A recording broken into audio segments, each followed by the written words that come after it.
Kali ini aku mau ngajakin teman-teman buat keliling Museum Kretek yang ada di Kudus, Jawa Tengah. Museum ini juga pernah menjadi lokasi syuting serial drama Gadis Kretek yang diadaptasi dari novel karya Ratih Kumala.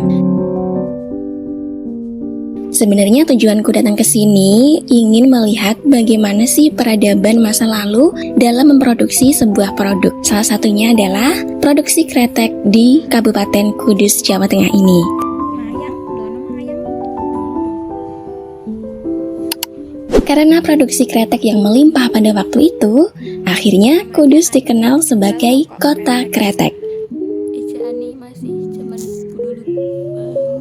Awal mula lahirnya kretek sendiri tidak terlepas dari sosok Haji Jamhari. Konon saat itu beliau mengalami sesak nafas.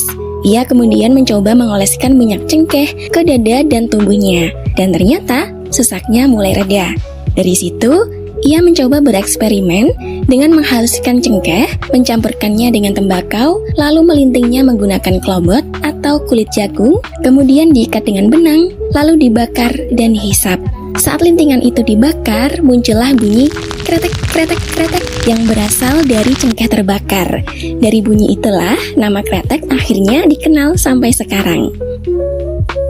Besarnya pengaruh industri kretek di Kudus membuat sejarahnya diabadikan dalam sebuah museum. Gagasan pembangunan museum kretek muncul dari Suparjo Rustam pada tahun 1980 untuk mengabadikan sejarah ekonomi dan perkembangan industri kretek di Indonesia. Akhirnya, museum ini resmi berdiri pada tahun 1986 sebagai simbol kejayaan industri tembakau tanah air.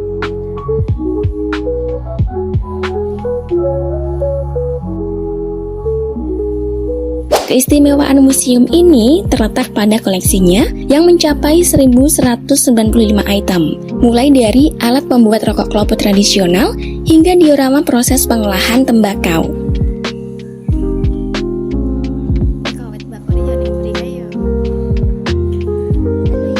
Selain itu, ada juga dokumen-dokumen bersejarah dan foto-foto lama yang menceritakan kejayaan pabrik bal 3 milik Niti Semito, sosok yang dikenal sebagai raja kretek legendaris di masanya.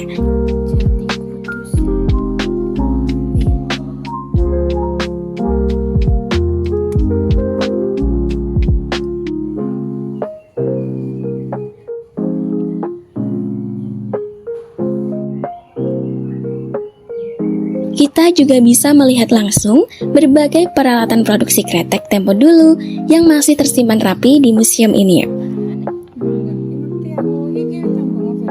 Menurutku, museum kretek bukan cuma menyimpan benda-benda lama, tetapi juga menyimpan cerita tentang bagaimana sebuah tradisi dan industri besar bisa lahir dari ide sederhana. Kalau teman-teman nanti main ke Kudus, museum ini wajib banget untuk dikunjungi. Sampai ketemu di perjalanan kita berikutnya ya.